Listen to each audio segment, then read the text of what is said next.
আল্লাহ পাক চান যে আমরা যেন জান্নাতে যাই। যদি আমরা জান্নাতে যেতে না পারি পরকালে, একটা কারণে যেতে পারবো না, অনলি একটা কারণ, সেটা হলো আমাদের নিজের দোষে। একটা কারণ, যারা জাহান্নামে যাবে মানুষ এবং জিনদের মধ্যে, নিঃসন্দেহে মহাবিশ্বে তারা ছাড়া জাহান্নামে যাওয়ার উপযুক্ত কেউ ছিল না। ও জাহান্নামে যাওয়ার উপযুক্ত ছিল বলেই আল্লাহ পাক তাকে জাহান্নামে পাঠাবেন।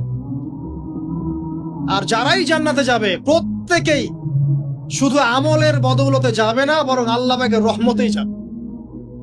কেউই তার আমল দিয়ে জান্নাতে যেতে পারবে না। আল্লাহ পাকের রহমত যাদের উপরে বর্ষিত হবে তারাই জান্নাতে যাবে ইনশাআল্লাহ। কে আমল দিয়ে যেতে পারবে? যত আমলই করি বলা যাবে না এই আমলের বদৌলতে জান্নাতে যেতে পারবো। আল্লাহ পাক দয়া না করলে হবে না।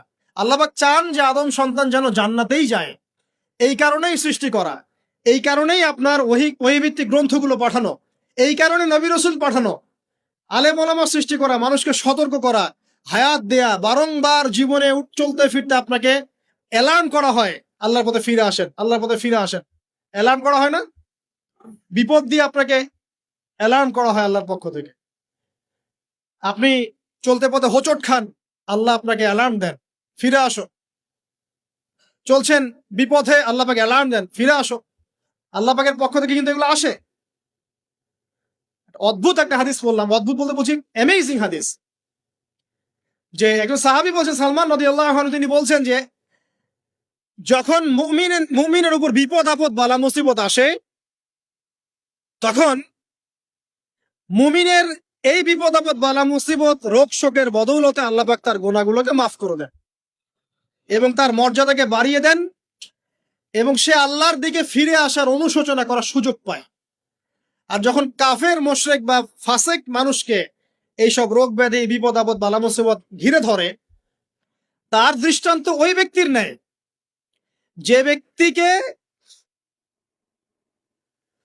তার দৃষ্টান্ত সেই উটের ন্যায়, তার দৃষ্টান্ত সেই উটের ন্যায় যে উটটাকে তার মালিক বেঁধে রেখেছে, এরপর ছেড়ে দিয়েছে। সে উটটা বুঝতেও পারলো না কেন তার মালিক তাকে বেঁধে রাখলো আর কেনই বা তাকে ছেড়ে দিল। কথাটা কি বুঝতে পারছেন? যারা আল্লাহ দ্রোহী, তাদের উপর যখন বিপদ আপদ বালা মুসিবত আসতে থাকে, তারা বুঝে না যে কি জন্য আসলো আর কেন চলে গেল। কিন্তু মুমিন ব্যক্তি, যারা মুসলিম, আল্লাহর অনুগত, তাদের বিষয়টা হচ্ছে এমন, বিপদ আপদ বালা মুসিবত রোগ ব্যাধি তাদেরকে আল্লাহর দিকে ফিরিয়ে নিয়ে আসবে। দেখুন, এই যে পৃথিবীতে নামিয়ে দেয়া, এরপর আল্লাহর পক্ষ থেকে ঐশী গ্রন্থগুলো পাঠানো, নবী রাসূল পাঠানো, আলেম ওলামা পাঠানো, আপনাকে হায়াত দেয়া, আপনাকে রিজিক দেয়া, এই শ্বাস নেয়ার ক্ষমতা দেয়া, আপনাকে জ্ঞান বুদ্ধি দেয়া, বিবেক দেয়া, 3 বেলার খাবার, পোশাক, স্ত্রী সন্তান, কি দেয়নি আল্লাহ রাব্বুল আলামিন। এই যে সমস্ত নিয়ামত গুলো দেয়া, এগুলোর একটা উদ্দেশ্য, আপনি আমি যেন এটাকে উপলব্ধি করি যেগুলো আল্লাহর পক্ষ থেকে আসছে এবং আল্লাহর দিকে আমরা অভিমুখী হই, এছাড়া কোনো উদ্দেশ্য নাই। সামনে যান, নূহ আলাইহিস সালাম, একদিন 2 দিনেই কি আল্লাহ পাক তার কওমকে ধ্বংস করে দিয়েছেন? 950টা বছর আল্লাহ রাব্বুল আলামিন সময় দিয়েছেন কওমকে, আল্লাহর দিকে ফিরে আসো, আল্লাহর দিকে ফিরে আসো। নবী দাওয়াত দিয়েছেন প্রায় 950 বছর। যখন তারা ফিরে আসে নাই, তারপরে আল্লাহ রাব্বুল আলামিন গজব দিয়ে ধ্বংস করেছে। কারণ আমি বলেছি একটা কথা, আল্লাহ পাক শুধু রহমানুর রহিমই নন, বরং তিনি কিন্তু কঠোর শাস্তিদাতা, শাদীদুল ইকাব বটে।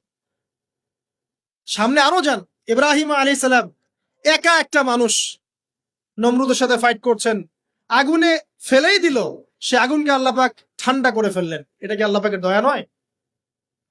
তার সন্তান ইসমাইলের কুরবানিটা দেখেন, আল্লাহ পাক বলেছেন কুরবানি করো, তিনি ডানে বামে প্রশ্ন করেন নাই। আমরা হলে প্রশ্ন করতাম, কেন করব? শিশু সন্তান, নিষ্পাপ, এটার কোনো যুক্তি আছে কিনা, লজিক আছে কিনা? তিনি কোনো লজিক দেখতে যাননি, আল্লাহ পাক বলেছেন করেছে। আল্লাহ রাব্বুল আলামিন তার এই ঘটনাটাকে তো সম্মানিত করলেনই, কিয়ামত পর্যন্ত কিন্তু এই ঘটনা মানুষ স্মরণ করবে। দয়া দেখেন, তার সন্তানের খাবার নাই, পানিও নাই, অলৌকিক ভাবে আল্লাহ রাব্বুল আলামিন জামজাম কূপ সৃষ্টি করলেন, কিয়ামত পর্যন্ত থাকবে ইনশাআল্লাহ। দয়া নাই?